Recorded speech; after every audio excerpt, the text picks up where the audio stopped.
Don't be suspicious. Don't be suspicious. Don't be suspicious. Don't be suspicious. Don't be suspicious. Don't be suspicious. Don't be suspicious. Don't be suspicious. Don't be suspicious.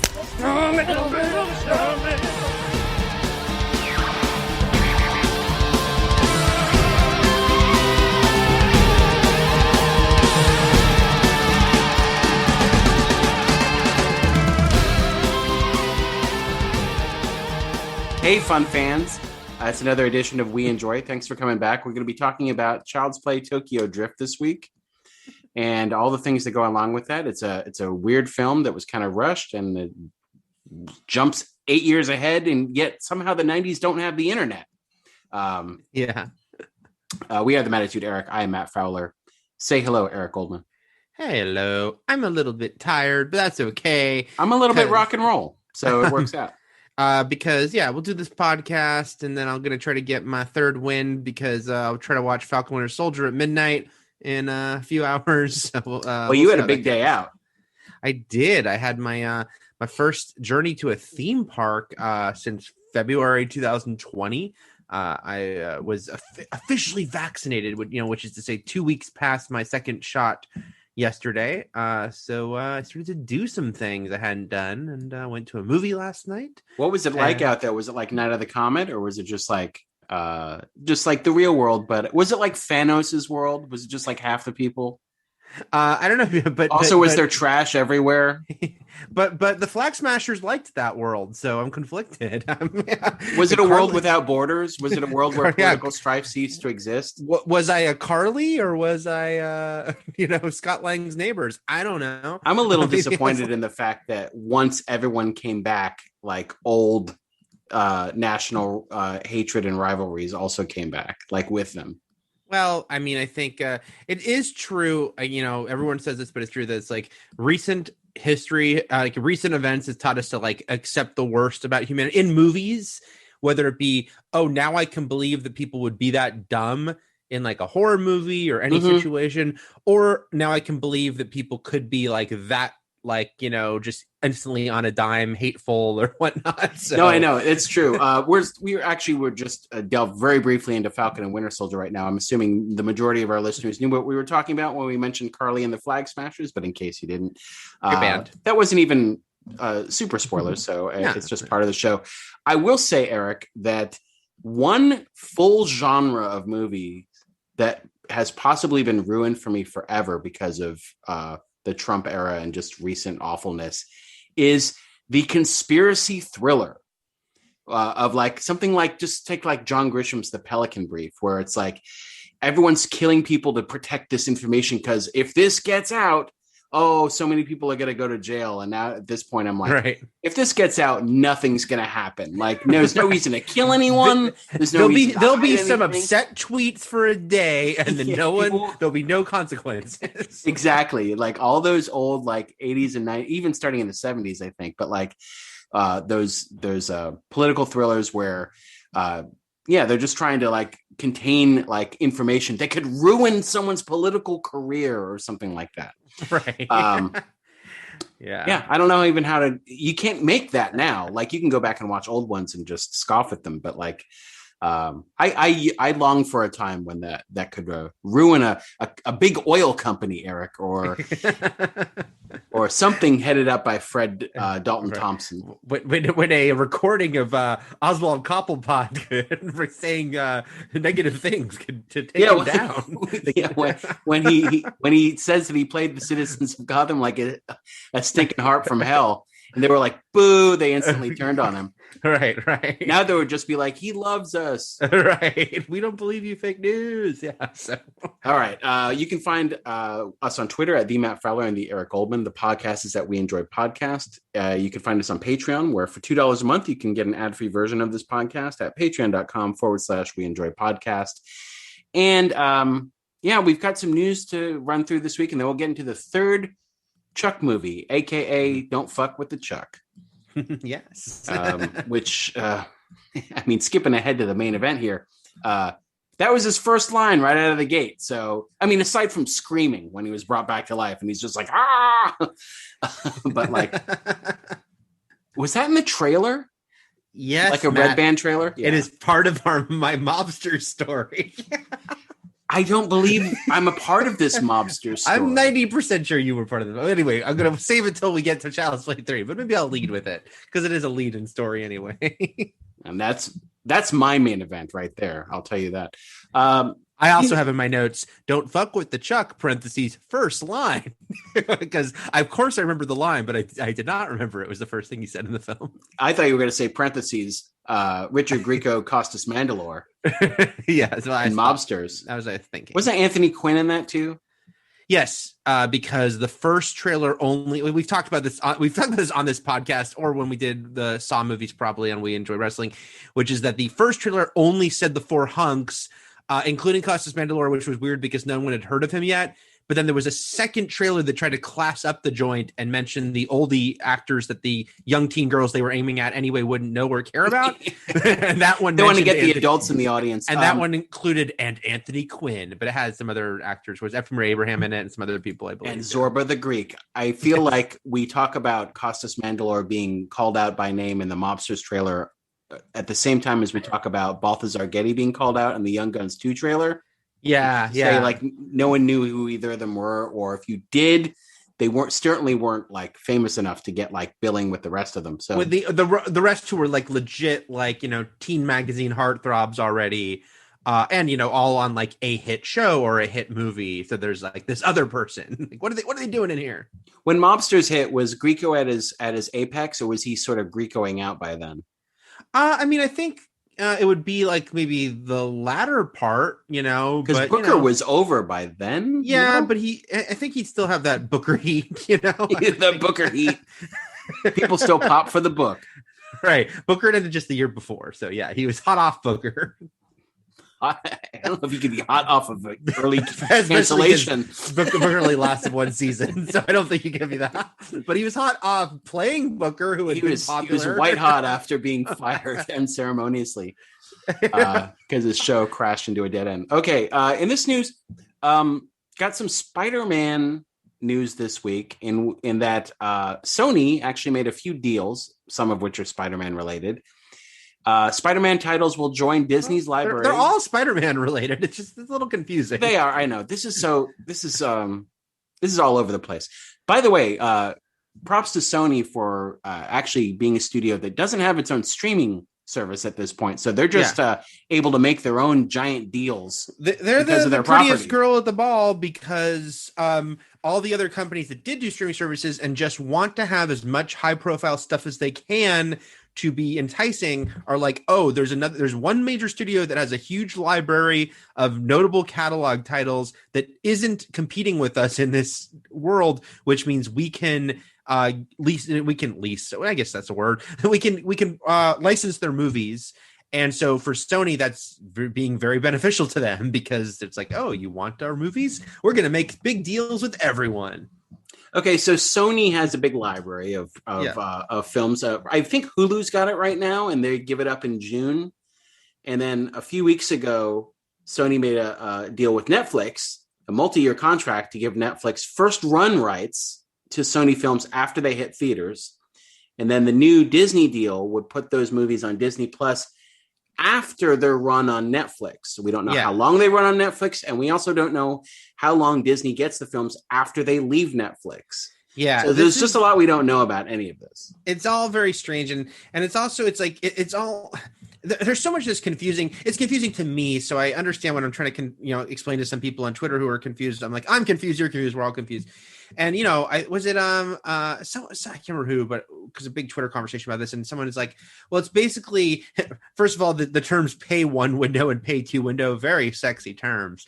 But the idea that, look, here's, a movie traditionally, it plays in theaters and then it comes on Blu-ray and DVD. And these days it comes on VOD about the same time.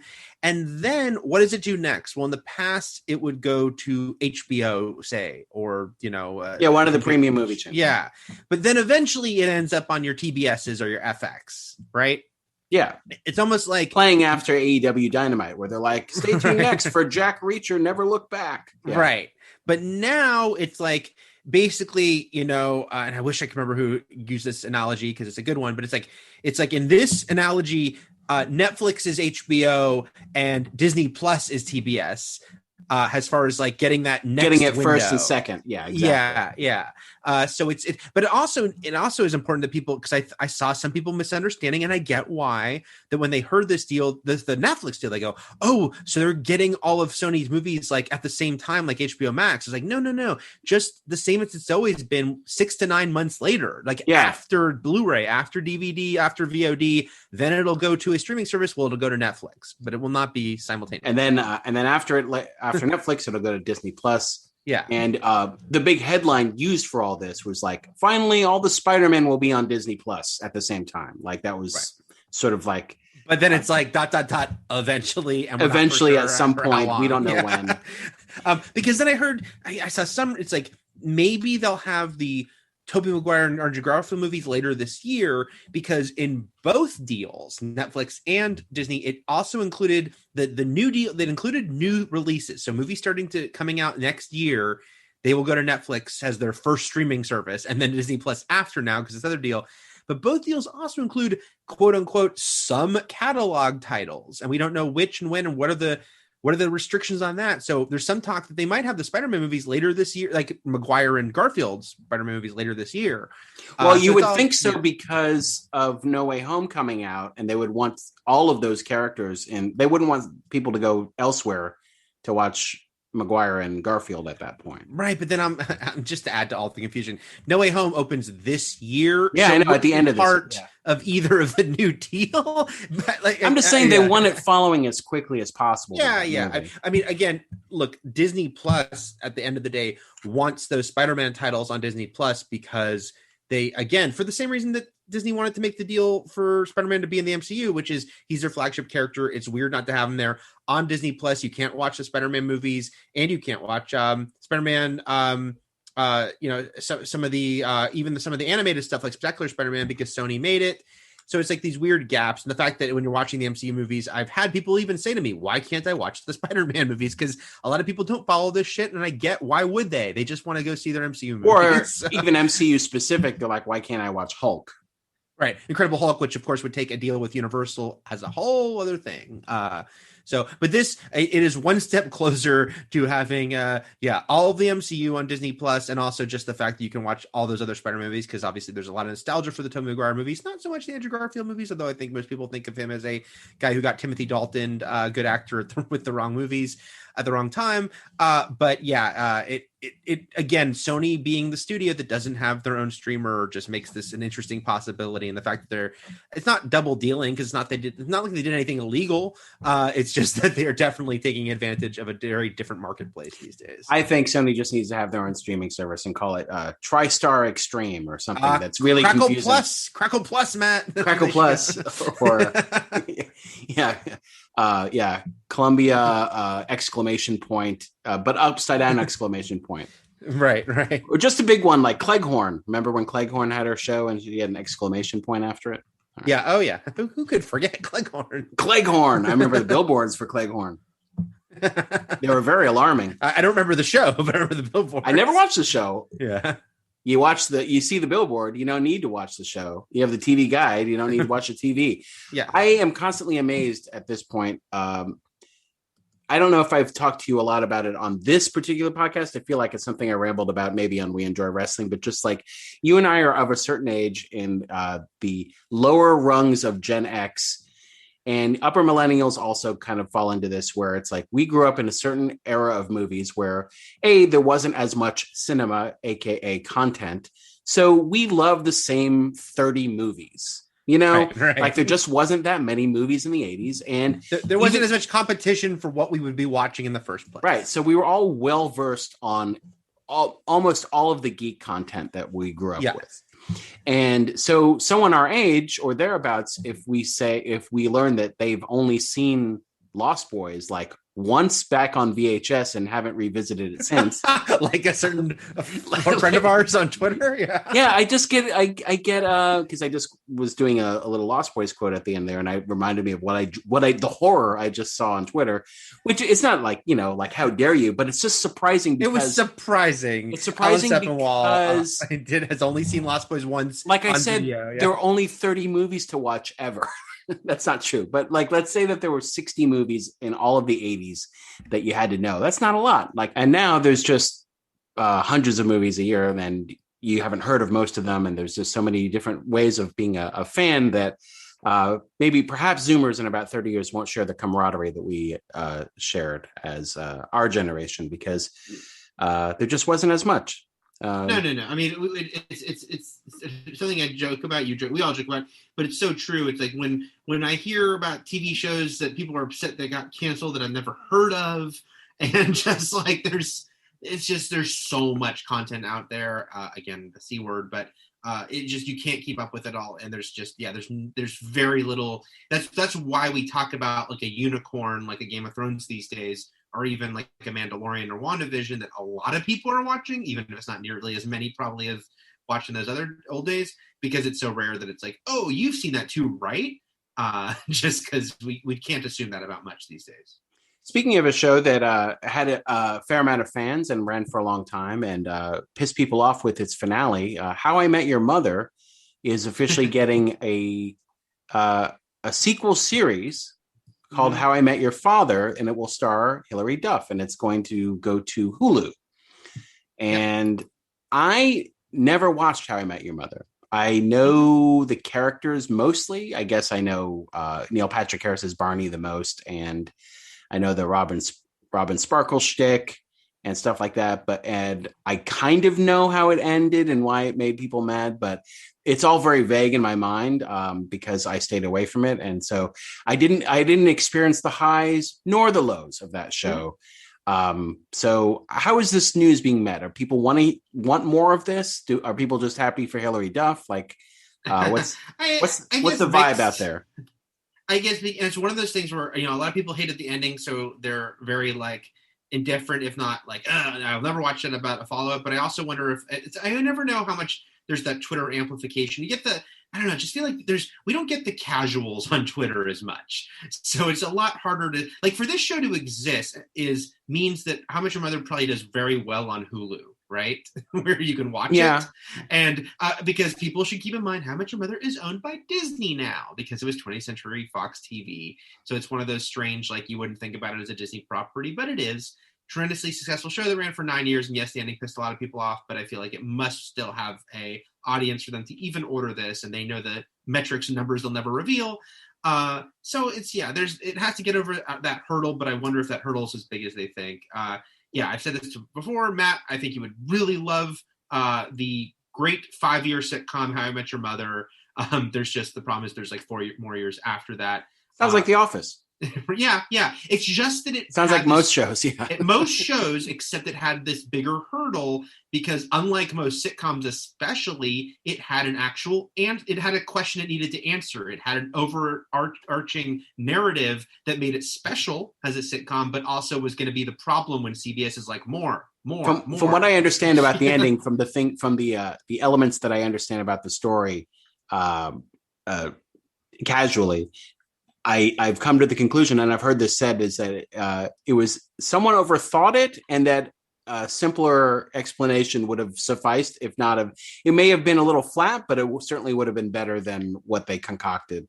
It's also the trickiness of there's no perfect alchemy to any of this. So when people get angry that like Lost or some other show, you didn't know what you were going to do from the start. You didn't have it all figured out, even though that's most TV shows. No one does that. Yeah. But How I Met Your Mother did know the answer to their question and a couple of broad things. They did decide in season 1, so much so that they shot scenes with Lindsay Fonseca and the actor playing her brother before they got older, since they had to stay the same age for these like talking to the kids segments.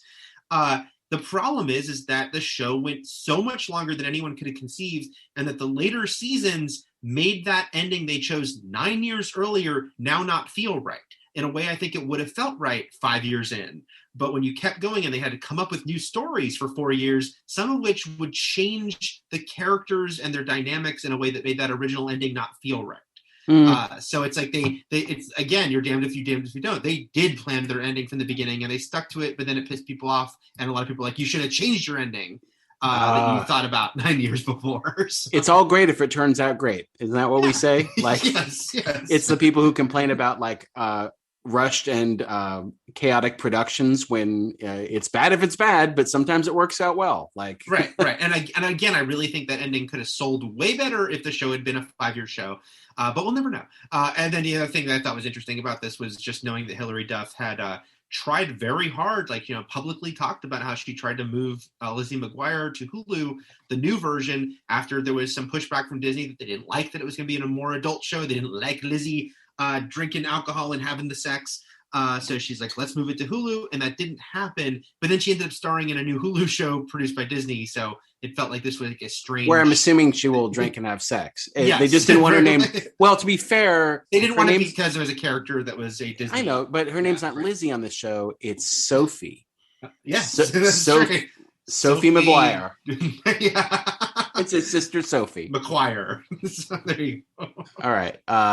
Lucy McLean.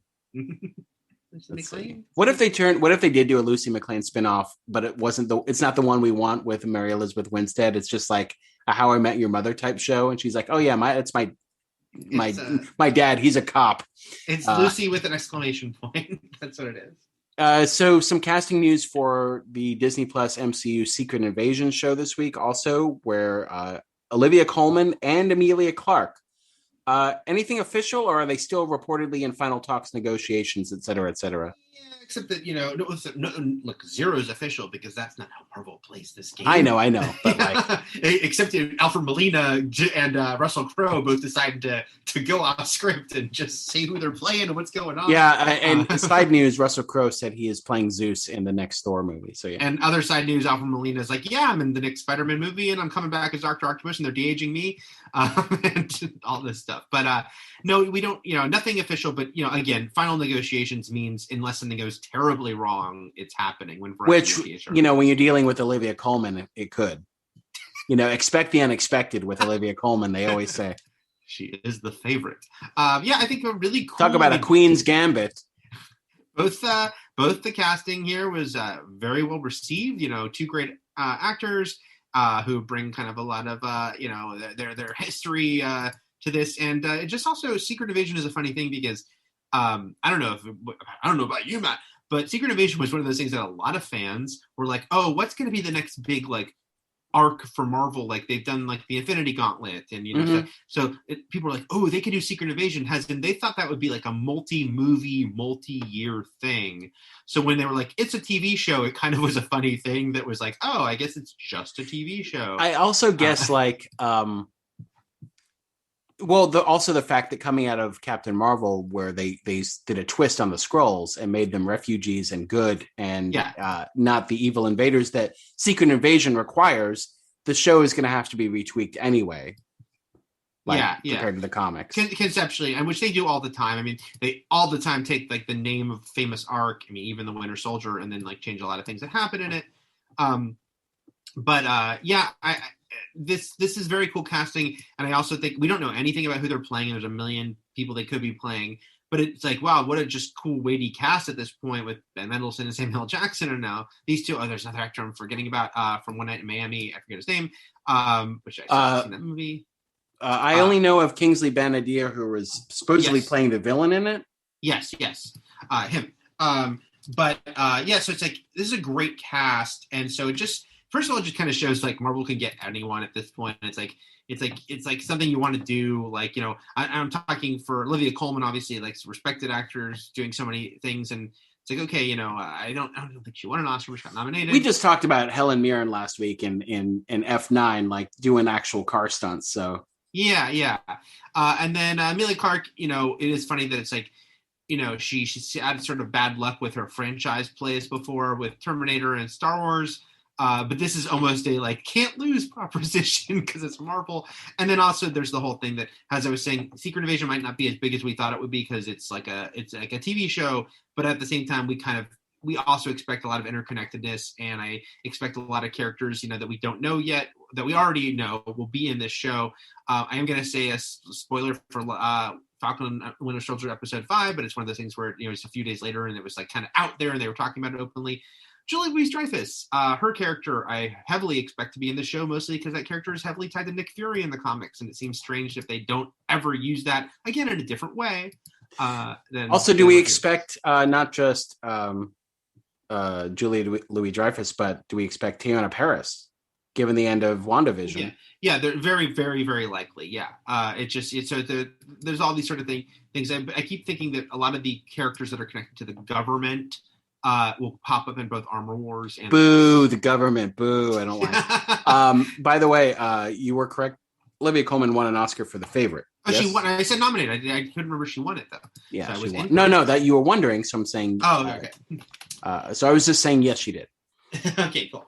And then good for her. She was great in that. So. Keeping things Marvel, we can just talk briefly about the Shang-Chi, as you inform me of the correct pronunciation, or at least the way Kevin Feige says it, which is Shang-Chi. The trailer dropped this week. First, photos, poster, and the teaser trailer for Shang-Chi, which gave us a glimpse of Tony Leung's The Real Mandarin. And I am sad because I saw your tweet about Hard Boiled, which was a movie I very much enjoyed back in my time at UCLA. So this would have been 93, 94. But it was a great midnight show to go see constantly. Chow Yun-Fat and Tony Leung and Hard Boiled. Excellent John Woo film. I think it was my favorite of his Hong Kong films. Was Hard Boiled. Me too. I know The Killer is kind of the most critically acclaimed, and I get it that The Killer is actually about something, but Hard Boiled is just freaking bad. Hard Boiled is about something. It's about a hospital blowing up in the last 40 minutes of the movie. Yes. And you said Tony made you sad. I didn't know where you're going. Oh no. Tony Leung always makes me sad because he's awesome and I'm not. No, but no, I saw your tweet about how you wanted to watch Hard Boiled and you have a Blu-ray of it and I don't, so I can't watch it, but you can. I have a DVD of it. That's the sad part. That's fine. I would take a DVD too. Either way, I would take a Crackle Plus screening of it. I don't know how many people know Shang-Chi, but I had a few comics as a kid, but I did have the very famous. One of my favorite comics, and it's my favorite comic because it is almost ripped to shreds. Like the cover's coming off. It is in very poor condition. I wish elementary school me took way better care of his comics, because by middle school me, you could see the improved condition of my collection. But my young me was not about keeping comics pristine. And the Death Dealer fight comic with a very famous cover. I was very pleased to see Death Dealer show up. Cool new look for the character in this trailer as well. But yeah. And Razor Fist. Razor Fist. Razors. And we have to expect Trevor Slattery, correct? I just think they have to. Yeah. Again, they even for people who didn't see that short, it would just be strange not to tie that bow together about the fake Mandarin if you're going to do the real Mandarin. But again, I did a little Twitter poll about this. It's it's very likely going to be one scene, which could be a credit scene, but also could be a middle of the movie, like Shang-Chi finds his dad as a prisoner, and it's Trevor Slattery. I feel is a very likely sort of thing, and you kind of deal with it by having this funny scene with Ben Kingsley. Is my biggest guess. It's a fun trailer. Awkwafina's in it. It's got some cool action. It sets up a movie that looks to be filled with flashbacks because it involves Shang-Chi being the son of a crime lord, in this case, the Mandarin. In comic books, it was Fu Manchu. They've sort of combined perhaps the character in the comic with what people might also know of the Mandarin in the comic for a new character, a new hybrid character, I should say. Well, and he's a brand new character because his alter ego, Wenwu, the actual person, the man, is a brand new character, who the Mandarin is one of the names he's used. Because, look, for Fu Manchu, first of all, legally, it's one of those strange things where Marvel had licensed characters that they would, become very involved in their own comics, and it would become difficult later when they didn't have the rights to them anymore. So Fu Manchu, not created by Marvel, but was the father of a major Marvel hero with Shang-Chi. But now in later years, they've had to retcon that and make strange references to Fu Manchu because they can't use the name, but also a very outdated sort of racist character. Yeah. And the Mandarin himself has always been a tricky character with some of his overtones too. So it's they're doing a brand new character, but it's going to use the Fu Manchu and Mandarin from the comics and kind of wrap it all up together.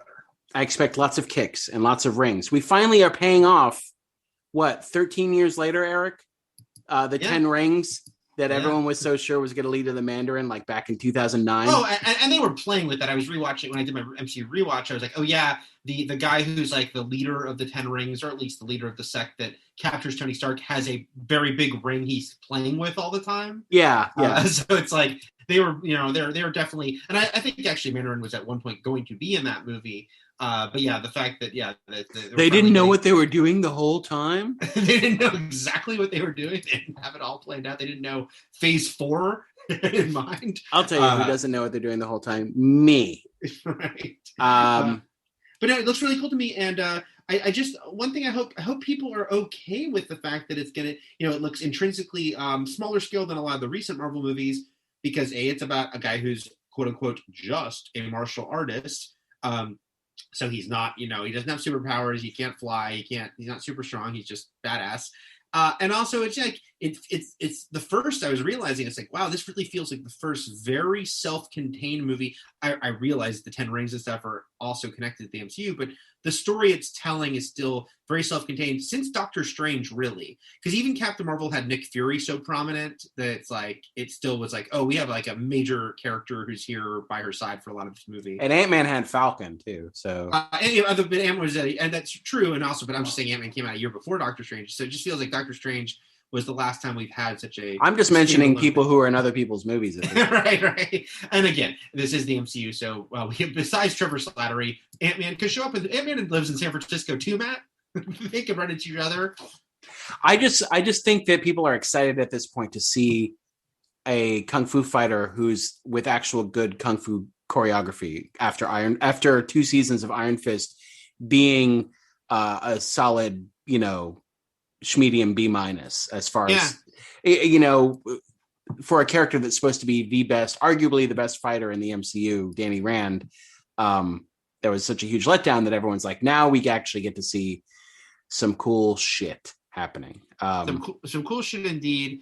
It's also interesting to me realizing that, Snake Eyes is coming out this year, and in fact just got, its date moved up earlier to July. So we're going to have like a couple big sort of like martial artist spotlight movies of like long running characters going back decades. And I hope they're both great, and I hope they both have great fights, because I'm excited for both. I am too. And we might even enjoy them when they come out. Let's see. Very quickly here, we got an email, and you can write into us at weenjoypodcast@gmail.com, or you can write to us through the Patreon, or just tweet at us. Very, very quickly, Lally on Twitter mentioned that Grosse Pointe Blank is on Disney Plus in the UK. So if you're over in the UK and you want to watch Grosse Pointe Blank and you have Disney Plus, you can watch it there. Kirk writes in via email. Again, because they have the whole Star add-on where they've got stuff that would be Hulu for us that is more adult aimed, ends up on the Star Hub of Disney Plus. One day, I wonder if we'll get that, Matt. We'll see. One day. Kirk writes, "Hey, We Enjoyers. This is Kirk from Tennessee. Ben D. Priest on Twitter. I've been listening since the beginning of We Enjoy Wrestling, but never wrote in. I meant to send in a list of new names for all the Fast and Furious movies when you guys were going through those, but I'm a terrible procrastinator. This email might be a little late for what I'm asking. See above at his procrastination. But I was wondering if we wanted to drop our thoughts about the Oscars Best Picture race on this week's podcast. Which movies you guys like the best? What do you think will win? It's a subject I'm strangely interested in. I have every Best Picture winner ever on DVD or Blu-ray. Personally, you are very interested in this topic. Personally, I'm rooting for Judas and the Black Messiah or Sound of Metal, but I'm sure Nomadland will probably win. And Lord help us if we all get manked. Anyhow, I hope you're both doing well. Thanks for the great hours of ear entertainment you provide. Shakma Kirk. I started sort of feverishly like 3 weeks ago. I'm like, I have to watch most of the big Oscar things because so many of them are available to stream right now. Yeah. And then I got through like 3 movies and I sort of like fell by the wayside. I think the Mank. Me too. Was it the Mank effect? Was the Mank wall that we... I was going to say, did we hit the Mank wall together at the same time? I didn't have nearly the problems you did watching Mank. I just watched Mank, but it also... No, I liked Mank. I didn't have a problem watching Mank. I didn't mean to... No, but yeah. It just... No, my issue with Mank was that I just wasn't pre-interested in Mank. So it It took me a lot of like psyching myself up to get into the Mank mood to watch Mank. The Mank psycho, yeah. The Manks I went to watch Mank. But I liked Mank. I don't think Mank has a chance in hell of winning, but Matt likes Mank. Manky likes it. If I could quote a commercial from fucking 1978. So Manky Panky. Manko on his banko. Okay, so I have not seen Judas and the Black Messiah or Sound of Metal. I have seen Ma Rainey's Black Bottom. I have seen Nomadland, and I saw something else that I can't remember. Oh, Mank. So that's it. And then I wanted to watch People versus Billie Holiday. There was, I want to watch Sound of Metal. I wanted to watch Judas and the Black Messiah. I'm just going to list all the movies I wanted to watch. No, I'm pretty sure, Kirk, Nomadland is going to take it. My big takeaway from Nomadland was that I do not want to be a dirty butted nomad. That is not the life for me. I don't want to be one of those old castaways with a dirty butt out there in a trailer, like learning to boil your own poop. I don't know what they were doing in that movie, but it's a good movie as far as it showed me the life I don't want to wind up in. Right. I think I've seen 4 of the Best Picture nominees. I have seen Sound of Metal, I've seen Promising Young Woman, I've seen Minari, and I've seen Mank. I wanted to see Minari, but I realized it wasn't free anywhere, so I was seeking out free movies. I have seen. It's too bad you're not around. Am I supposed to say this? I could lend you my mom's screener. Not that it's still such a cool thing that people get those physical screeners, right? Because my mom used to get them growing up, and they would come on VHS. Oh yeah. You know, when the tapes would roll in, the tapes, Eric. The tapes. So I still haven't seen Judah. I still haven't seen what else am I forgetting about? You're talking about Best Picture? The best, just the Best Picture nominees, because I've given up that I'm going to see like all the prominent stuff. like Best Actor and Actress. Yeah, that's right. I saw Trial of Chicago 7. So I guess the only Best Picture nominees I haven't seen. Oh, The Father. Have you seen The Father? Yeah, I was going to say the one that is the hardest for me to watch is the bummer of the movie that's just like, this will be very depressing. It's like the one where it's like Anthony Hopkins will give a great performance, like as a man spiraling into dementia. Yeah, right. So that one's. It's like, will I ever watch The Father? I don't know. Again, I'm sure it's very well made. I'm sure he's wonderful in it. But he's delightful on Twitter. Yes, he is. So those are the 2 I have not seen yet. I'm gonna definitely watch Judah this weekend, and I might go see it in the theater. Whoa! Because my AMC A list is burning up my pocket or my phone on the app. I just want the Alamos and DFW to reopen. So the thing is like the Alamos and DFW were protected by the whole bankruptcy because they're a franchise. They're protected under franchise laws, but they still haven't reopened any of them. There are the Austin ones that didn't close down permanently are open, but up here they're not. So I know you're waiting for the Alamo in downtown LA. Yeah. And then I know there's even been like some gentle chatter about like, Alamo could take over the ArcLight spots, et cetera, et cetera. But they need to reopen all their theaters first and get rolling again. But the other nominees I've seen, Mank was my least favorite, but it was fine. I like Sound of Metal. I really liked him in it. I love Promising Young Woman. But I thought Minari and Nomadland were both excellent. And I think they both be deserving winners. I think you're right that Nomadland will probably take. Trial of Chicago 7 was it was okay. It just felt very, I don't know. It felt like a TV movie kind of. Like it felt like the Trial of the Incredible Hulk. Yes. It felt a little trite. Like everything was. It felt like the most like Oscar nominee of it all. Like just kind of like these scenes are important, and it was well done, and there were some moments I liked, but yeah. I liked your Mr. Burns voice there when they were doing them. Thank you. I also. So, do you want to be a nomad? Is that my take? Is that what I would love to be a nomad? But I think Minari is actually the one I was like most emotionally invested in and tied to, and so that's kind of the one I'm pushing for the most. But I do think it'll be Nomadland, and I'll be fine with that because I thought it was great. Is there a Minari Land? There is not a Minari Land, but there should be. All right. Let's get into our good things to enjoy before we hit our main event for next week, which will be for this week, which is Child's Play 3. for next week, you can extrapolate very easily that next week's assignment is Bride of Chucky, which I believe is also on Netflix still. Yes? I hadn't checked that. I did none of my research today. With the fact that I was at Universal today, I was like, oh no, I didn't think. So you didn't ask any random employee at Universal where you could stream Bride of Chucky? No, but I'm 90% sure a employee at Universal, because Trish had her Hello Kitty Chucky lanyard from Universal Studios Japan, where they make a bunch of Hello Kitty Chucky stuff that they would not sell at American Universals.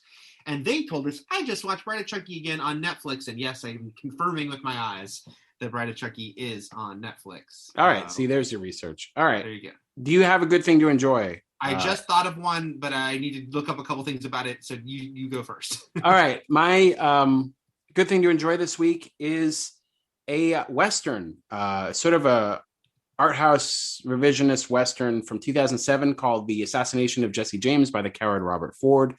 An excellent, mesmerizing, hypnotic film featuring a lot of talented dudes, directed by Andrew Dominic and scored by, we were talking about Australian movies, and I wouldn't call this an Australian movie per se, except the director is Australian, Andrew Dominic. And when did I mention the proposition for? Oh, because we were talking about Ravenous and Guy Pearce. Yeah. The proposition was written by Nick Cave, who also did the music for it. But Nick Cave did the music along with Warren Ellis for this movie, and the score is superb. Wait, Warren Ellis wrote music? Nick Cave and Warren Ellis. Weird. Okay. Warren Ellis, the comic book writer? I don't think it's the comic book writer. I think it's a different dude. I think it's That's a different Warren Ellis. Okay. Well, whatever you want to believe. All right, sure. Very famous cinematographer was the director of photography, Roger Deakins, Academy Award winner. And it is a gorgeous film. It stars Brad Pitt and the other Affleck, Casey Affleck, along with Jeremy Renner and Sam Rockwell and Paul Schneider and Zooey Deschanel and Mary Louise Parker. Just a great cast of people making a sort of dreamlike Western poem that also feels very authentic in a way where it doesn't, this is not sort of a souped up Hollywood Tombstone or 3:10 to Yuma or something like that with a ton of action. It is played more realistically. And it's just it's a movie that I really, really loved when I saw it, but it's also just grown on me in sort of the 14 years since. It's just a great movie that bombed. So that's why I felt like it. I think it's also grown in notoriety over the years that more people have discovered it. Yeah. But I don't even know if I would go so far as to say it's a cult movie, but I know that it was a financial bomb. So it makes me think that some of our listeners may not have checked it out yet. So I have not seen it. I should check it out. You know who also really likes it? Brent Simons. Hey, I know that guy. You know that guy. So yeah, it's a great movie. And it's about the real life outlaw Jesse James and the real life dude, part of his gang, who wound up killing him, named Robert Ford. And it's based on a book. I've not read the book, and I shan't. How about that? Mm-hmm. But it has a very authentic look to it. A lot of the costuming and the sets and the cinematography were based on old photographs and the landscape photographs of the turn of the century, turn of the 20th century. And it just has a great lived in feel to it that I love. And it's a haunting movie. Good stuff. And looking it up, by the way, this is the first time I've seen this, Matt. I wonder if this has to be a broad licensing thing. This movie is available on a ton of streaming services for free if you're willing to watch commercials. It's on the Roku channel, Vudu, Tubi, Crackle. It's on Pluto. It's on Plex. It's on a couple I've never heard of, but all with ads. It's also on Canopy, the one that I keep meaning to get a library card so I can get for free, and with no ads, I believe. So you can actually watch it a ton of places if you're just willing to watch those gosh darn commercials. Yeah, it was nominated for 2 Oscars too, seeing as how this is Oscar weekend, for Best Cinematography and Best Supporting Actor for Casey Affleck, who plays Robert Ford. And Brad Pitt is Jesse James. I should check that movie out. You used the word dreamlike when talking about Proposition. My movie, I would also. So your movie's Dream a Little Dream. My movie is Dream a Little Dream. My favorite of the 2 Corey's movies. Yes. Hey, wait a second. My movie is The Virgin Suicides. Oh, that's so good. And also another movie like my pick, excellent soundtrack by Air. Excellent soundtrack. Mine wasn't done by Air, just excellent soundtrack. But two great soundtracks, because there's the one of 70 songs that's just a great collection, referenced very amusingly on a. But I actually have the Air album. I had both. I was that into it. So there's the Air score, and then there's the soundtrack album. Both great. This was Sofia Coppola's directorial debut. Stars Kristen Dunst. It has Josh Hartnett in it. Her parents are played by Kathleen Turner and James Woods before he was awful on Twitter. Well, there was no Twitter for him to be awful on. But a lot of great actors in it. Although most of the leads, because it's Kristen Dunst and several girls as her sisters, are not like big name actors, although I've seen them pop up in things, and I'll go, that's a virgin suicider when I see them in other things. Well, Josh Hartnett too is in it, right? Yeah. I think I named him. I don't know. Josh Hartnett. This is a great movie that I loved when it came out, and I'd seen a few times, but then I hadn't seen it for many years. And then about 2 years ago, it was at the New Beverly, and my friend April and I, my other April friend that we've mentioned before, we saw it together there, and I was like, it was one of those great experiences of like a movie you love but you haven't seen in a long time. You're like, I still love this so much. It was still great, and it was. It's set in the 70s, and it's kind of this very sort of ethereal, dreamlike story. Looking back, it's Giovanni Ribisi narrates the movie, and it's about these, this suburban town, and you kind of know from the title that something as bad is going to happen with these attractive sisters that live, that all the boys are kind of like, talk about and have crushes on at school. And they're kind of like this, but they have a very strict upbringing, and they don't socialize a lot. And so they're kind of mysterious to everyone, and kind of what happens with them. And Kristen Dunst's character is the most sort of prominent, and it's sort of purposely, like, you don't get deep into the characters by design. It's like Giovanni Ribisi's narrating it, but the boys, it's like we don't get like deep into their characters, because it's just sort of strangely observational in that respect. But it's so shallow. Both The Assassination of Jesse James by the Carol Robert Ford and Virgin Suicides are both narrated. That also lends to the dreamlike quality. Yeah. And heavily narrated, we should say. Yeah. I was also thinking of, because, I realized when I was recommending, I should have brought this up when I was recommending Picnic at Hanging Rock, which is that Virgin Suicides reminds me of Picnic at Hanging Rock in that they're both vague in the character motivations. Like, you don't go deep into the characters because it's more about an experience and like a phenomenon that happens. Yeah. And it's also made in a way where it's like, is this a true story? And is that why we don't know a lot of the details? But it's like, it's made to feel like a truth is stranger than fiction fable.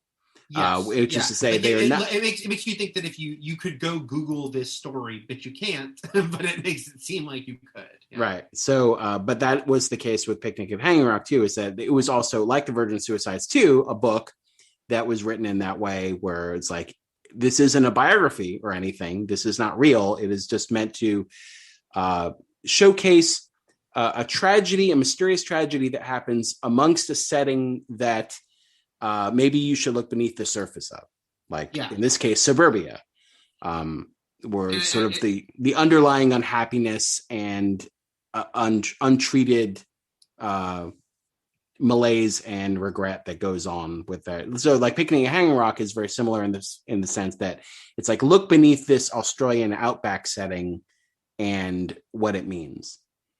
Yeah. And what's really cool with Virgin Suicides is it's not just set in the 70s. It is very directly shot like a certain kind of 70s film, and even advertising, because if you look back at like a lot of commercials from the era, even like I Like to Buy the World of Coke and other ones, that sort of gauzy, again, I'm going to say the word dreamlike, because that sort of gauzy, filtered, sunlit look that a lot of 70s stuff had. God, even Chainsaw Massacre has this a little bit at the beginning, just very naturalistic look. And so she very purposely like films it in that same style. Air's score even evokes like that sort of 70s music, interweaving with, like I said, a lot of very familiar 70s songs that are great picks.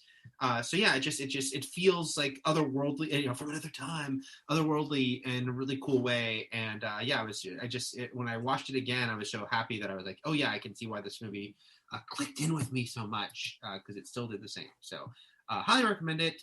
It is on Prime and it is on Paramount Plus. Look at you, like finding the ones that are easily streamable without commercials or having to rent. I just pick a title and I'm like, either people can see it or they can't. Like, I don't know. And I've got the Criterion Blu-ray. Recently, when Criterion, you know, does their 50% off sale a couple times a year, that was one of the ones I recently grabbed. All right, let's get into Don't Fucking with the Chucking. Child's Play 3. Full spoilers for Child's Play 3. Directed by Lost's very own Jack Bender. Lost's very own Jack Bender. Yeah. If you don't recognize the name, Jack Bender was the most prominent director on Lost. They have this sort of producer-director title, which becomes like there's very few TV, especially network shows. They won't have the same person direct every episode, like say Falcon Winter Soldier does, but they'll have someone who's the most frequent director, and also somebody who like usually directs the first first two episodes and sets the visual template for the series. Well, they're not usually the pilot director, though. Not because pilot directors are usually like a flashy movie director that's only going to be there for the pilot. Sometimes they stick around. It could be, but it's kind of like how it changed from like how Peter Berg like directed the first two episodes of The Leftovers and set the style of that first season. Yeah. But then it changed in the second and third season because he sort of left and God, what's her name stepped in? Mimi Leader, right? Yes, we're gonna I was gonna already go with the here's who my mom knows, Jack Bender, but my mom also knew Movie Leader. Yeah, but does your mom know? Does your mom know David Slade? Because he sort of set the visual template for Hannibal's. And then he came back a lot for Hannibal. Yeah, but Bender was the most frequent Lost director, and he directed the finale, and he directed a lot of big episodes. Boo! I'm kidding. The finale was fine. No, but also it's like yeah, so it was funny when I realized, oh my God, he was Child's Play 3 director. And that my mom, I remember, I think I probably showed my mom Child's Play 3 at some point because she's like, Jack Bender, I knew him. He wasn't a director yet, though. She worked with him on Paper Chase, the TV show that she had a recurring role on. And he was in costumes or something. Like he was on the crew, but he wasn't a director yet, Mr. Bender. But yeah, the schedule. Well, first of all, let me quickly just tell the mobster story. Oh my God. I don't think there is a mobster story. There is no mobster story. I thought you and I saw mobsters together at City Walk. I feel like we did. No, see, I think I'm right about this. That you and I. No. I remember seeing it at City Walk, and okay. I would have seen it with you. I just don't think there's a story involved. There's not a big story. The only story is that there was a group of girls behind us. Oh, is this the Amber Poo smell? No. That's so funny that you remember that as being a story you were there for. You weren't even there for that. I just told you that story. Oh, I feel like I was there for that. Yeah. No, this was simply a group of girls about our age, and one of them was saying to her friend very loudly, so we couldn't miss it. Did you know Child's Play 3 is coming out? Like she was fucking psyched. Like she was like, well, what? Hell yeah. She was so hyped up about Child's Play 3 and kept talking about it. And then when the trailer started, what trailer would miraculously be there but the Red Band Child's Play 3 trailer? So there was like an audible that was probably the best thing we saw during that outing, yes. Considering we saw mobsters. Yeah. And that trailer, I actually rewatched the Red Band trailer to confirm my memory that trailer ends with him saying, "Don't fuck with the Chuck." Yeah. So anyway, her day was made, and I probably wanted to ask her out was to show away. Do you want to go on a Chucky themed date? Do you want to go see Child's Play 3 with me? Because I'm really excited for it too. So that's my mobster I story. think first of all, I don't remember that. Big surprise. I don't remember that, but I somehow remember the one I wasn't a part of. So that's what made me laugh a lot. Speaking of Hannibal, you are psychic driving me in some regard. It's sure. Like making me think I was there for things that I wasn't, and making me forget things I was actually there for. Okay. So Child's Play 3, came out very quickly. It was very quickly. 9 months later. 9 months crazy. later, yet set 8 years later. And then, spoilers for Bride of Chucky, it's set like just a few weeks or a month before Bride of Chucky. So it's really 9 months later, but also we should mention and not they shot them together, they planned it that way. They just went right into production. Yeah, like Universal put out just a year before, they did Back to the Future 2 and 3 like 6 months apart, but those were made to be released 6 months apart. This was just let's make another Child's Play movie. And Mancini talks about he's spoken about how rushed he was, and he actually wanted to use the concept of multiple Chuckies that would appear in a later film, but he didn't have room for it in this film. And yeah, it's weird because it's one of those weird things, and we talked about this more when we spoke about the weird time dilations and jumps and things that didn't make sense in the Friday the 13th franchise, which is to say this is supposed to be 8 years later. So what should the year be? 1997? Well, yeah, that's the other question, right? Because we already talked about how it was unclear how long after the first one the second one took place, because they're talking about things as if they happened in the recent past, but it was filmed 2 years later, and the kid Alex Vincent was clearly 2 years older. So then it's like, wait, but if it was only set a couple months later, like the way they're talking about, here's what's happened. Then shouldn't 8 years later, be like only like it'd be 97 or 98 or something, or I'm just saying that the internet should exist, and for sure that yes. It's just a weird thing when you're jumping literally into the future, but you don't feel the need to make any comment. I'm not saying there need to be fucking flying cars, but or what they did in a few years later with like Predator 2, where they had just imagined future LA was a war, like a ravaged war zone because of gang violence, where they like that. Like it's easy to tell the future of Los Angeles. Chicago, not so much. Chicago is just the same. Or I should say, I guess, wherever the military academy is, they don't really say where this military school is. Only the opening is in Chicago when we're back at Play Pals. So, okay. I will say that, what I talked about with Child's Play 2 is that they could do anything with Chucky. Chucky can go anywhere. The fact that they kept it an Andy Barclay story was I thought to be applauded, and they kept the same actor and they just continued the story when they could have said, Chucky, much like Leprechaun, which is a franchise we'll never do here. He could just go to space. Like Chucky could just go anywhere and kill people. He could be the one constant. Yeah. Right. Yeah. It doesn't matter. So I do applaud this movie. It's of course nowhere near as good as 2. But the fact that they still kept it with Andy, now granted it's a new actor, so we're going to have all these mixed feelings about following someone new playing a character that, you became really highly invested in over 2 movies simply because of the child actor playing him. Like he's adorable. You feel for him. Like he's scared and you're scared. And then also like, this is a kid who as a child actor was able to like believably get violent and mad at a doll and have fights with him. Like we were there for Alex Vincent's Andy. So to see a new Andy is jarring. You can't get away from that. It's going to be a time jump. I don't know what the reasoning was specifically behind like, let's jump Andy into teenage years, or like they could have done Chucky in a military academy with no Andy, or they could have continued an Andy story with the same kid actor. But they chose to do a weird Venn diagram intersection of the two of those things. Because Chucky at a military academy, fine. That is a movie. Like I said, Chucky can go anywhere, but they kept it with Andy, which I think made it a better movie than it would have been without it being Andy. If it was just Chucky and, well, God, fuck, if it was just Chucky and Tyler, that would have been terrible. Right. Yes. I mean, again, you're right. They could have just completely dropped it. So this is probably my least favorite of the series. I know it's not Mancini's because he's talked about that. And again, the fact that it was so rushed, the fact that they were like, let's make another one right away. There was no time to really think things through. They just did them. He felt, feels like that kind of shows. But I was, looking at a lot of interviews and stuff. And I mean, you're right. They could have dropped Andy, but I feel like they didn't want to. But he did say that he felt like keeping Andy the same age, it just would have been the same thing again.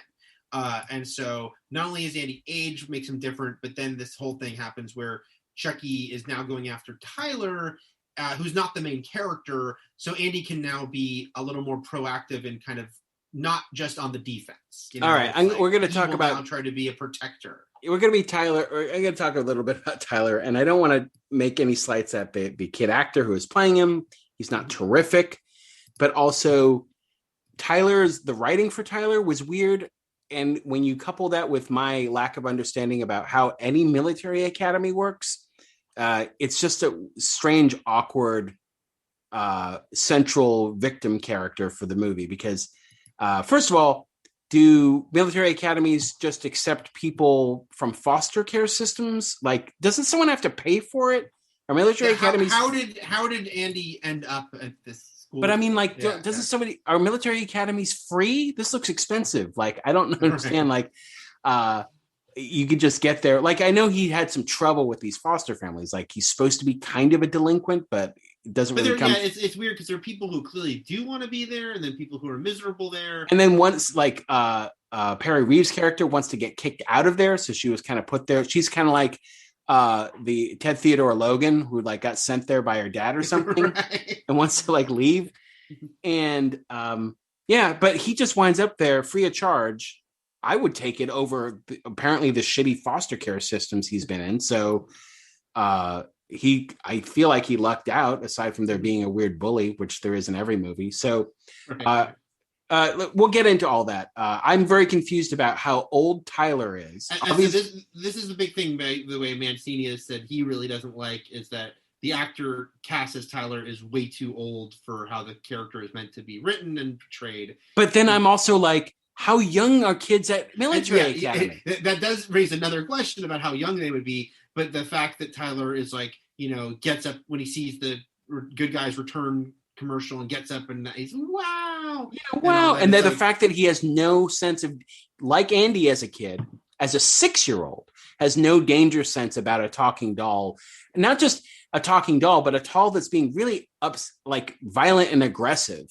Like, oh, Chucky. And he's like, Chucky's like, fuck you. And he's like, oh, you're my friend. Like he's just, nothing scares this kid. Even when Chucky like bursts out of the box and like tries to kill him at first. And he's like, oh, I'm Charles. Yeah. Okay. I do think if you're right in that if he'd been more Andy's age in the first movie, that would make a lot more sense with how he's written, and also just make more sense for what they're trying to do with like Andy is now the protector. While also would raise huge questions about a 6-year-old or however old at a military academy. The only thing I can think of is that like the military academy is babysitting him because his dad's in the Air Force flying jets. Dad's like some sort of like war hero. So yeah. And so he's like, so just take care of my son here at Kent Military School for wizards and witches. More continuity, like to the franchise's credit. They got same actor, Mr. Sullivan's back. So the only on-screen actor to return from the previous movie. The others were killed off, Eric. Aside from I'm saying like Christina Leese and Alex Vincent. Not yet. Okay, so but I'm just saying like no one comes back from 2 in this movie except for him, actor-wise, and Brad Dourif, of course. I recall, I feel like this might have even been a Fangoria article when this movie came out. I remember them saying how basically they'd had a lot of fans surprised, like Sullivan is the asshole boss of Play Pals in 2 and seems tailor-made for Chucky to kill him, but miraculously survives. So they decided to right a wrong of slasher movie rules. Eric, I was so mad that Chucky didn't take one of those other dolls, because there was Larry and Polly, and shove them up Sullivan's ass. Chekhov's shoved the doll up the ass. Like 9 months. I've been waiting 9 months for a doll to go up Mr. Sullivan's ass. And I finally got it in Child's Play 3. But nope, that didn't happen. So very much like the second movie, there's sort of the weird reassembling of a doll. This time there's new magical rule that came into effect, which is that Chucky's blood, which was still preserved in this doll 8 years later, was able to drip into a vat of plastic, and that blood contains the soul of Charles Lee Ray. You just sort of go with it. A new doll is assembled out of this plastic, and it's enough.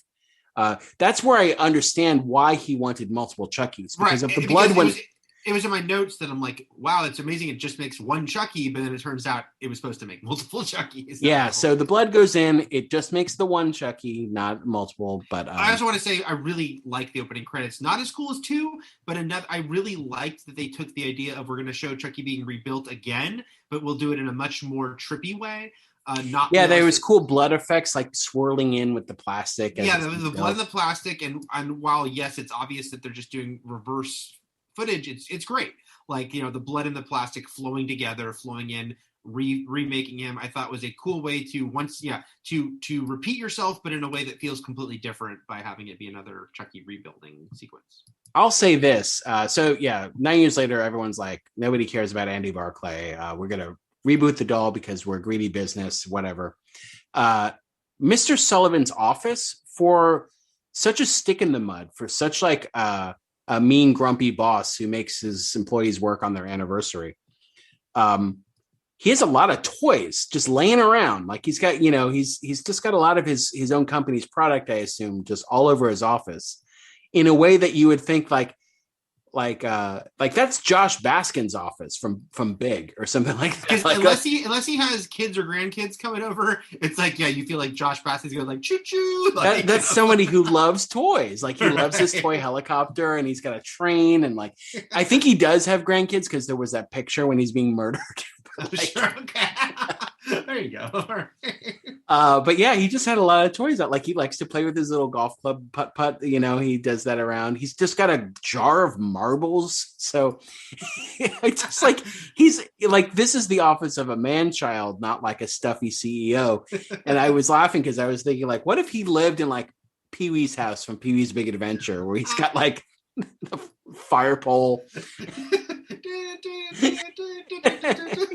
And he's Mr. T cereal. He talks to his breakfast. That's the PlayPal CEO I want. It's like the Mr. Sullivan that he doesn't show to everyone when he's ordering them around. Well, yeah, he sends his employee home, and then he like flips a switch, and it's this carnival music. And I don't want to work. he has the financial report news on just for show, and like he turns it to like fucking I don't know why now I can't think of the name of Michael Richards' show from UHF. Like I don't remember either. Stanley Zabrowski's like I can't remember. All right. I'll look that up for next time, Mike. So yeah, he gets murdered. And this is the kind of intro that you kind of wanted in 2, even though this is a much lesser movie than 2. 2, Chucky just comes alive and starts talking on the phone. Yeah. This movie really sets up the like, you're gonna wait a little bit to see Chucky. You're gonna see we're gonna do one big sequence that plays like the first half of the first movie where we kind of show like he's gonna like scamper around in the background. You see his little hand reach out and grab things and stuff. It's gonna tease him, and then so he can come in with the golf club and be like, don't fuck with the Chuck. And there's your entry point. That's a good intro to Chucky in this movie. And then the Strangler strangles somebody. He strangles them with a yo-yo. And to their credit, they clearly must have had the conversation. He's not really strangling people because he says feels like the old days or something like that. Yeah, so nothing like a strangulation to get your circulation going or something. Yeah. But so they're basically addressing that he's moved on from strangulation, but that this is a little retro kill for him. I also think he was able to paralyze Sullivan by shooting that dart into his back. I don't think his legs worked after that. Just all like right. The good old days.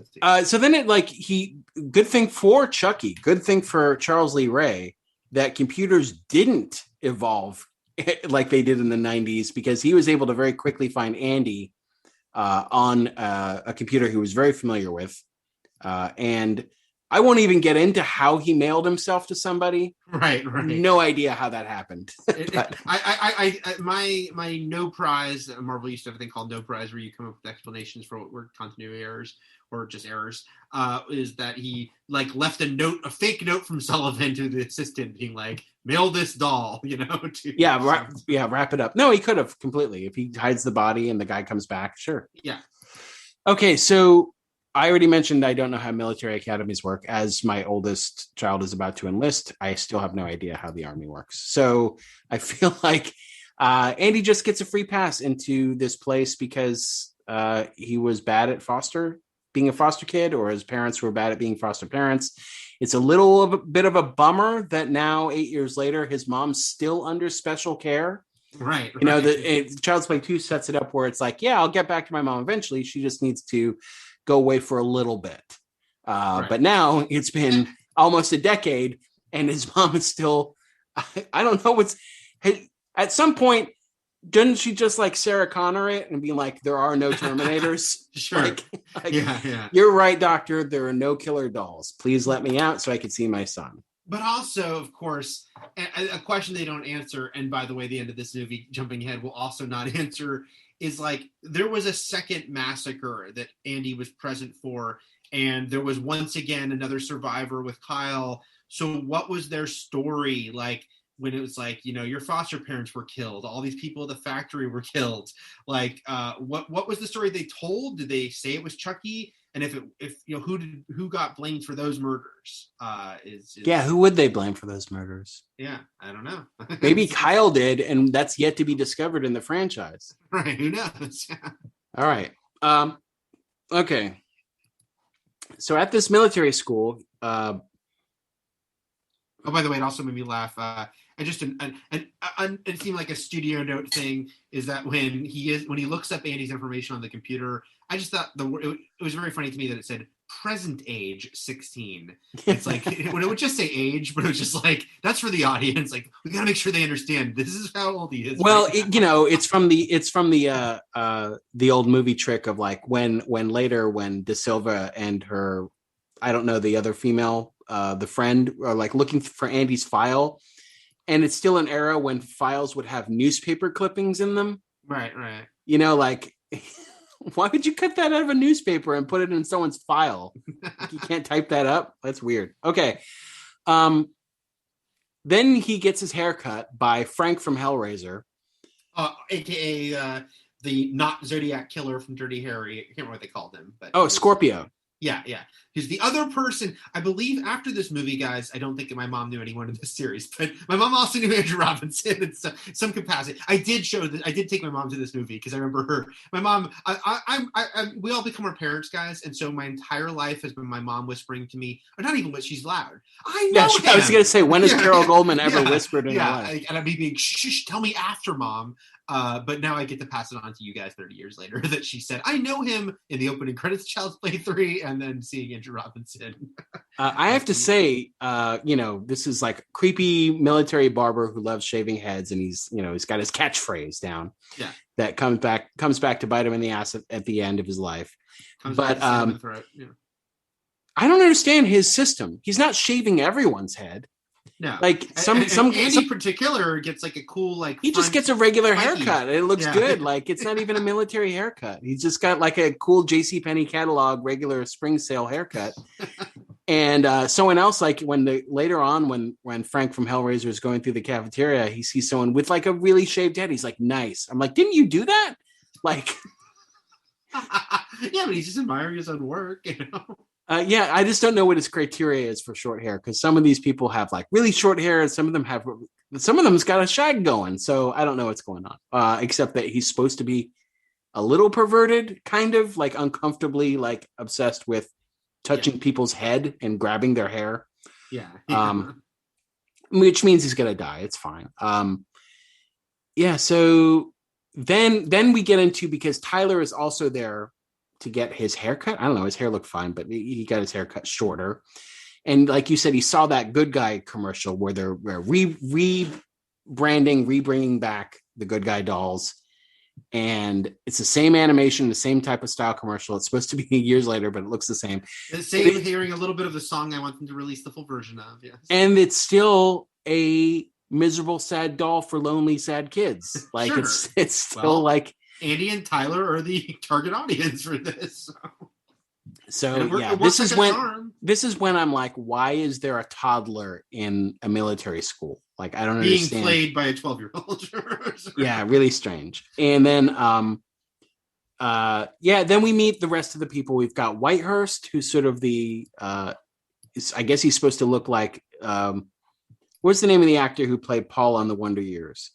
Josh Savino. Yeah, so he's kind of like a Josh Savino style nerd character. Then we've got the bully, Lieutenant Colonel Brad C. Shelton. And we didn't even mention Justin Whalen is the one playing Andy Barclay, who was Jimmy Olsen on Lois and Clark, and has been in a bunch of things. He was one of the leads of the ill-fated, but it was still a big deal that he was one of the leads in Dungeons and Dragons, the movie. Oh, the one with Marlon Wayans. Yeah, I never saw that. The two of them. It was they were palling around. I didn't see it either, but that's pretty good. Yeah. He was also in National Lampoon's Dorm Days too. And so he's just been around a while. Oh, Serial Mom too. That's right.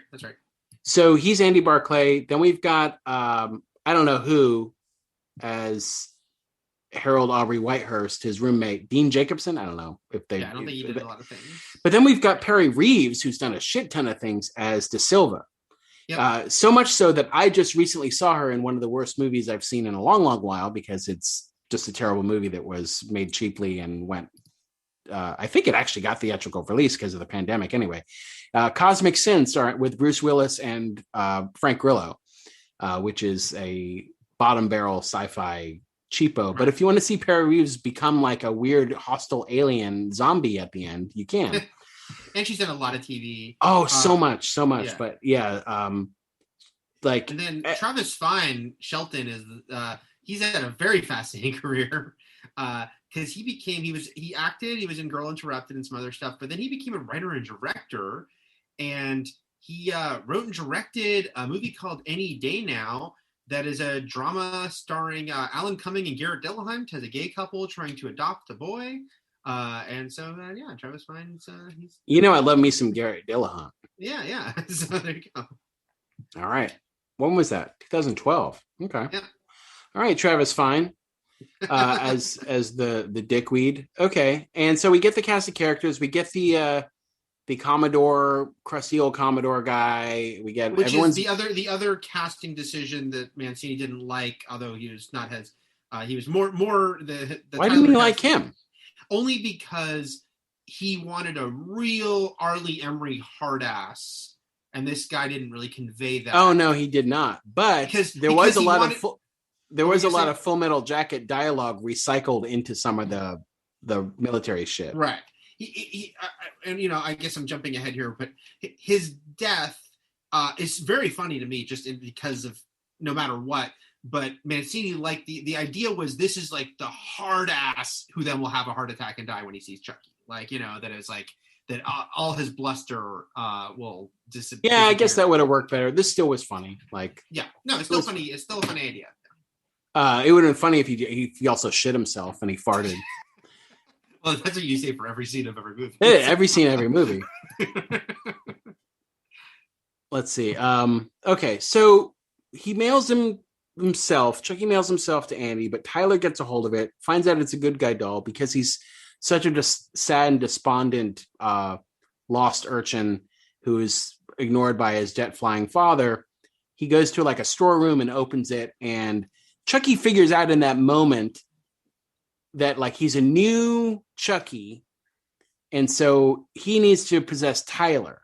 Andy doesn't work anymore. He literally was sending himself to possess Andy. It could still work for Andy, but again, they play fast and loose with these rules, and it's very funny. Again, I've mentioned this. Mancini, he kind of loathes the voodoo of it all, but he goes with it. But I think he also kind of is whatever. I'll just make up the rules as I go along because it's a weird thing to have anyway. So it's what he's saying here is that it's not just that Chucky's talking to Tyler. He says, "My name, I'm Charles Lee Ray." It's that is what cements that Tyler would be the one. Oh, the one is it? Okay. Because remember, Andy's he said his real name. So that's he could have still gone for Andy, but he makes the well. Just decision. Think, Eric. Chucky's going to be a bro. Yeah, which is a very unfortunate line. Which is a regrettable line. Which is also in the trailer. It is. Yes. I wonder if the girl behind you was really excited about that line. She loved every line. She loved every line. Was she also very insistent that Chucky was going to be flatulent at some point? Because I never asked her on a date, Matt. I didn't find. You didn't find out more about like it's like when do you think Chucky's gonna fart? And then you're like, I think in the 5th film, and she's like, ugh, this will never work. Right. He's gonna fart way sooner than that. Okay.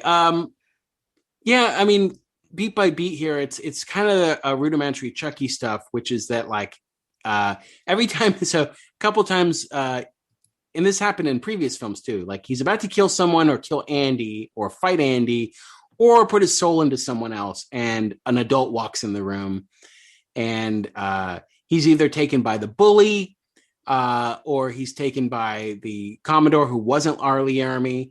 And like you can tell who's gonna die by how they treat the doll, like if they throw him in the trash or like bang Chucky's head against the door frame or something like that.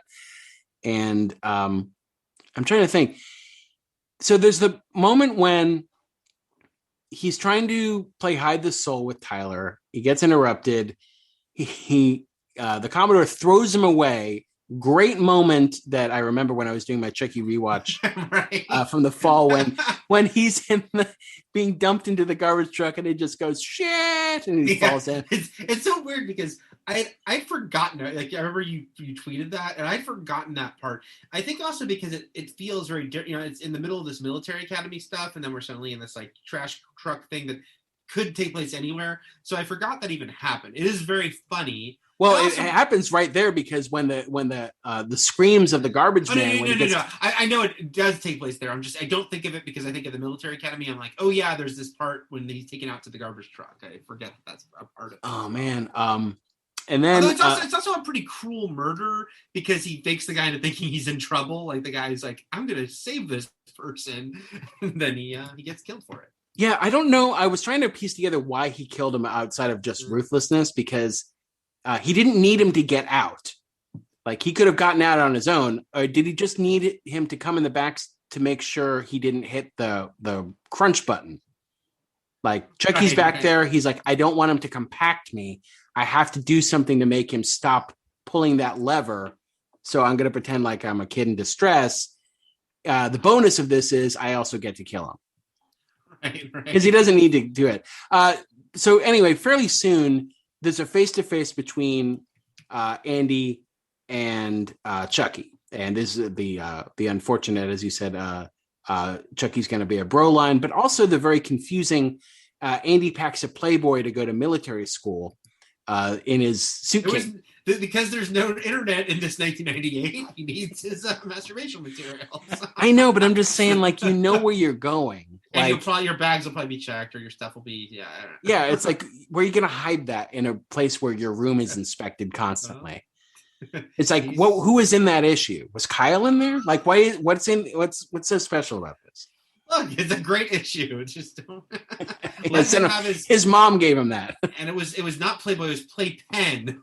Let him have his Playpen. Dear Playpen. So then it's like Andy, how you've grown. That was also in the trailer. And then later there's a lot of leering at Andy's like new teenage body because it's like later when Andy's kissing De Silva and like Chucky's like watching, he's like, I gotta get me out of this body, Right. So Chucky's horny. All right. Well, guess what, Chucky? Guess what happens in the next movie? So, by the way, I do want to back up and just say the fact this movie was so rushed, I think is also apparent in the ad campaign because we talked about how 2 had a great campaign, an almost iconic campaign that some people know away from the movie. And then this one, like the poster is just a close-up of Chucky, and there were 2 taglines to this movie. The first was actually semi-quoting the Commodore, what's his face, the guy. Yeah. Because it was something like, there comes a time to put away childish things, but some things won't stay put. That's not great, but yeah, I get it. That was one of the posters, and the other was just Chucky goes ballistic. Was I remember another version?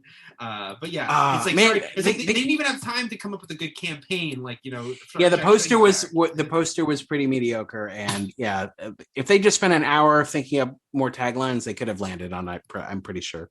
And that Red Band trailer, though, they must have played with this because the Red Band trailer looks like the title of the movie is Child's Play 3. Look who's stalking. they say it, and the which words which for everyone out there is a play on Look Who's Talking, which was a big franchise at the time that involved a child, not a doll, but similar size. And that was Look Who's Talking's not bad. Also, was there a reason they couldn't have just used "Don't Fuck with the Chuck," but obviously like asterisk out the UCK? And I think that would have been a problem, especially because this was the same era where a year later, Bill and Ted couldn't be called Bill and Ted Go to Hell because there was like advertising problems with that title. That's why Bogus Journey was used. For this so things change over time. But, people are the worst. Okay, so Chucky's trying to get his soul into Tyler. Andy's like trying to convince others that Chucky's alive. Meanwhile, grown-ups are dying. The bully thinks Andy's mental. It all makes sense, but then it all leads to the Commodore, as we said, having a heart attack. And because of that, so now they're still going to go through with these war games. We said Commodore. It's Colonel. I don't know. Colonel. Yeah. Colonel Cochran. There we go. I'm thinking of Lassard. I'm thinking of Commandant Lassard. That's probably what I was thinking of too. So there you go. Because again, the collective 80s memories. Everyone's seen Police Academy. All right. I still like to think of him as he's a Commodore in my heart. It's a Commandant in mine. So there you go. Okay, there's war games that are happening, and this is when Chucky decides he's going to, he puts live rounds into one of the team's rifles. This would not play today. This would be a much more controversial thing. Yeah, I think so. It's a funny visual, and Chucky got the bandolier bullets on. And then he's going to play Hide the Soul with Tyler. Andy's doing his best to warn Tyler, but Tyler's too much of a 6-year-old and a 12-year-old body to understand it. Sure. He gives him a knife, which does come in handy. He actually also jumps out of a tree onto Silva, which is a very funny visual. And we get the little kicky, tricky feet again a couple times. Through all of this, he basically gets the red team shooting real live rounds at the blue team. It kills Sheldon. He throws a grenade. And I was has originally scripted. It was going to be more of like a massacre. Like there was going to be like several kids killed. And again, it's like it's really hard to say. Again, we can't help but turn off our modern filters. When this movie came out, it was just like because it's a dark thing that he's putting in the live ammo. And on one hand, it's kind of a clever, dark thing. Yes, through our eyes today, it's like, oh my God, like kids shooting each other in school. That unfortunately, there's way too much reality on that they wouldn't even do it now, I don't think. No. But in 1990, it was just like, oh, this is a cool, dark twist on this thing. And it is almost a little surprising that only one character gets killed, although it's the asshole character. But it was scripted that originally it was going to be more. Yeah, they're all terrible shots, except the one shot. I feel like this was all just, a long way for me to say, like, one of the parts I laughed out loud at was Tyler escaping Chucky because Chucky was too busy laughing at everyone dying. Yeah. That's right. That is actually a funny thing. He's cackling so hard and loud and long that Tyler can slip away without him noticing because he's just doing the Brad Dourif laugh because he loves death. And since we mentioned it earlier, I do want to just go back for 1 second to say when he kills Colonel Cochran, aka Commandant Lassard, it's just or doesn't kill him. It is very funny. Like just in all of slasher movies, the idea that the killer jumping out undercuts himself because it scares the person and they have a heart attack. It's just a funny idea. Even though it wasn't the setup wasn't the same as Mancini wanted with like the hard ass, it's just a funny thing that happens. So I agree. I also am upset that I never saw the Chucky Funhouse Halloween Horror Nights maze. Did you? I did. Well, they've done multiple Chucky things, and there's some I haven't seen. There was one where, do you remember at Universal Hollywood? There was a permanent. I say permanent, obviously it wasn't, a year-round haunted house that was replaced by Walking Dead, which now itself is closed. Yeah. That was like classic Universal horror monsters. Oh, yeah. So there was one year, it might be the one you're referring to, where they kind of gave it a Chucky overlay. So it was that maze, but there was like Chucky put into it, and there was a room with a bunch of Chuckies and stuff. So okay, because it's saying specifically it was based on the climax of Child's Play 3, which was like that forest carnival. Then I did not know. I did not. So they're saying this was 2009. They're saying this was 2009. So who knows? Okay, I think that was in Orlando in 2009, and so that would be before I was going there. All right. Yeah, they don't say which location it was at. So yeah, maybe it was the one in Orlando. Okay, so Tyler gets away and he runs to the aforementioned Forest Carnival, which was also right next door, which was loud enough, I guess, not to hear all the bullets flying because it's got its own loud noises going on. And it's got a one more grown up for Chucky to kill, and which is a poor security guard who was trying to help Tyler, even though he was very upset about the loud music that those teenagers were playing on their boombox. Which I guess, in any horror movie, you chastise teens like that, you're going to get killed no matter what. So at this point, Whitehurst is also dead because he threw himself on a live grenade and got killed. Interesting ways of people dying like they're not just like, getting shot by each other, but just like the chaos Chucky's causing that he's not directly killing people himself necessarily. Interesting end to sort of a military academy set horror movie. But then, like, going into the carnival felt a little random. But the what was it called that they go into? I can't remember what they call the ride. Devil's Lair, like a horror maze, which for like a pop-up carnival, it would seem very impressive. Very impressive. It's got a roller coaster. It's got smoke. That it's got giant Grim Reaper with the giant scythe that must be razor sharp. Yeah, like really dangerously sharp metal scythe for real, not a plastic or like cardboard knockoff. Like it's going to kill you if the actual ride isn't timed right. Yes. So we get the climax here. He's still just, very basic Chucky stuff, trying to get his soul inside Tyler. We've got Andy and De Silva trying to stop him. This time, though, it's a little different because it's like there's like a gunfight. It's like a shootout. Chucky with like a little gun, like actually shooting back and shoots De Silva, takes her out of the equation. This was a Twitter conversation I had fairly recently. I can't remember with who. I just remember it was a female horror fan, fellow horror fan that I follow. We follow each other, a writer. I can't remember who it was. I feel bad that I can't remember who it was. But she was saying how basically a basic rule, which I agree with, is that your slasher movie villain should never use a gun because it's like if Jason picked up a gun, how wrong would that feel? And I said, I agree with you, except for Chucky. He gets the exception. I think she agreed, and I think it's because we feel like it kind of levels the playing field. He's so tiny. He's so small. They have to get around so much with him, and so he can pick up a gun, which is, by the spoiler, it won't be the only time he picks up a gun in this series. Also, he's just such a jerk that it's like he would never have like any code against using anything. It's anything is fair play for him. If he gets lucky enough for his little mitts to get on a gun, like he's going to use it. Like he's just like anything to give him a leg up because again, he's very tiny. Very not as fun of a climax as the multiple deaths in the first two movies. Mm-hmm. The scythe cutting half of his face off was really cool and like awesome, like sort of gory effects there.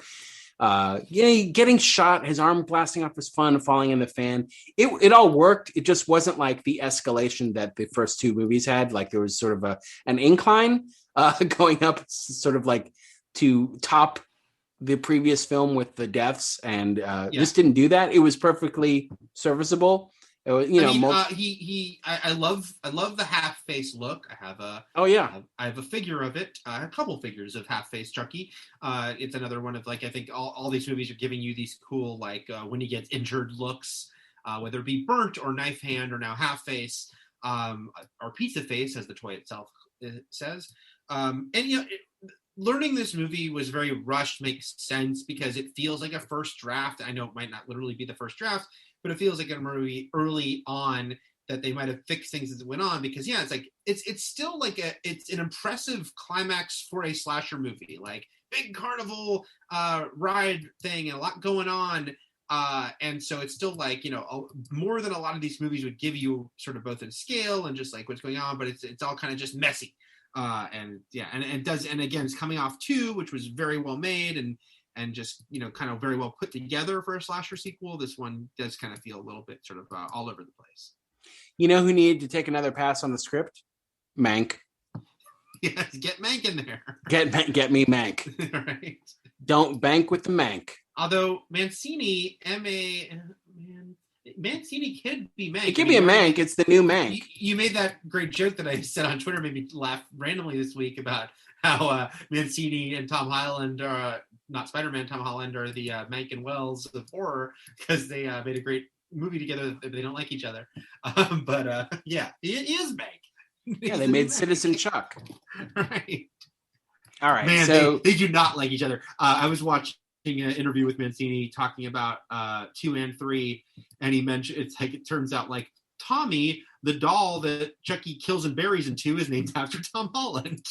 Oh my goodness. and he's like, and he's kind of like, it's affectionate, but he's kind of like wink wink, Yeah. Well then, geez, who's Larry and Polly named after in this movie? Well, Tom, Larry, Polly, Holland, his full name. Tom Holland.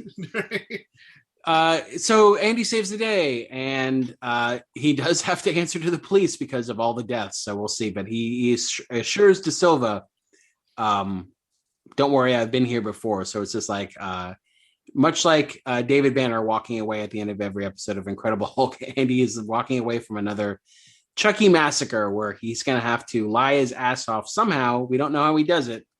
Yeah. Going to the next movie. Yeah. But again, 2 people would back him up. So, yeah. Who's the second person, Eric? Tyler? No one's going to believe him. Well, no one's going to believe Tyler. No one's going to believe Tyler. De Silva. Yeah, but is De Silva going to be like awful Detective Norris and just like double sell him out? It's just sell him down the river. Poor Andy. Because at this point, that's what we probably thought Kyle did. We have no idea. Yeah. I also want to mention that to be fair to Dom Mancini, because big fan of Dom Mancini and I'm a big fan of Tom Holland because I also love Fright Night. It's just this funny mutual thing. I saw Tom Holland speak at a Child's Play screening a couple years ago, and he was talking shit about Dom Mancini. Guys, can't you make up? Can't you get along? Yeah, take that beef online. Right. Stop doing that in public speaking events. Right. Yeah, get on Twitter and rip into each other. You know what? All these people coming back for the Chucky sci-fi / USA series, which is really cool. Devin Sawa being a part of it, it's all awesome. Perry Reeves, though, want De Silva to come back. If she could do Cosmic fucking Sin, that awful piece of shit movie, she can be in Chucky the TV series. I did think about that. Where's De Silva, and maybe we can get that answer. It seems like anything's on the table. And what about Commandant Lassard? Why can't George Gans? Oh, I have unfortunate news for you. Oh no! What happened to Henry? All right. Next week, everyone, The Bride of the Chucky. And yeah, we'll just say it's just funny because this has got to be this is one of the quickest turnarounds ever. Even when Friday the 13th was doing movies basically once a year, it was a full year, and maybe 14 months later. The 9 months is crazy, but then it would be 8 years until the next movie. Well, this movie bombed. Yeah. Oh, yeah. This movie. Yeah, we should say because 2 was a big hit, made like $5 million less than the first one, but again, very big, solid hit, which is why Universal's like greenlight another one. And then this one made half of what 2 made. So just this would have been actually served better if they'd waited a year or 2. Yes, and worked more on it, and put it out later. Come up with a better tagline.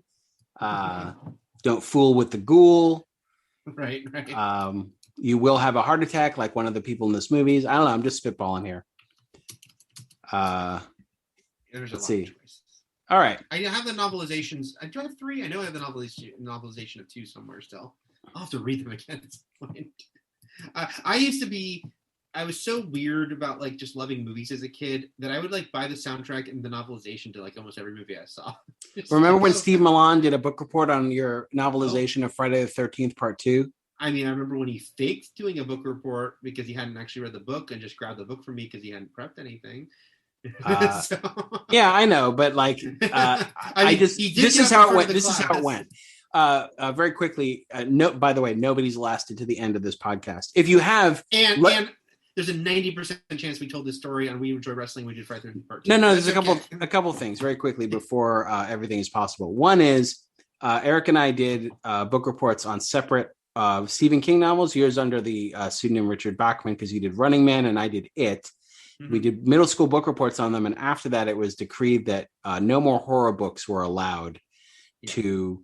that was the footloose of our junior high. Yeah, no more horror books could be a book report. Like this was the time where you could choose your own book to do a book report on, not even off a list. After that, I don't know if they made a list, but they certainly wouldn't include horror books. Steve Milan, separate incident, had no book report to that day. Eric happened to have a copy of the novelization of Friday the 13th. It was Steven's day to give his book report, and he had not read a book. So he took your book. He said, Eric, what book? Because I was always reading a book because I was a reader. He said, Eric, what are you reading? And I said, and I knew it was funny at the moment, but I said, I'm reading Friday 13th Part 2 because I had a novelization of that. And he said, let me borrow that. Or probably just grabbed it for me because he's a grabber. So he stood up, like he grabbed your cookie. And he grabbed your hat, and then he caused you back pain forever. Yeah. All right. This was Eric's middle school rival, Steve Milan. Anyway, Steve stands up in class and says, my book is Friday the 13th Part 2. And the fucking teacher says, Steve, see me after class. that was as far as he got into his book report on Friday the 13th. I wanted to see, because again, he hadn't even read the book or seen the movie. He only had the back cover to go on. So I wanted to see where he was going with this. She wouldn't even let him get anything out. I know. Curious if anyone makes it to the end this far, just please tell us on Twitter. Yeah, so what was the name of Eric's junior high nemesis? And what was the book? All right. That he tried to give a book report on. All right. Thank you, everyone, for going on this journey with us. Bride of Chucky is next week. Everything is possible, but nothing is real. And Shakma. Shakma.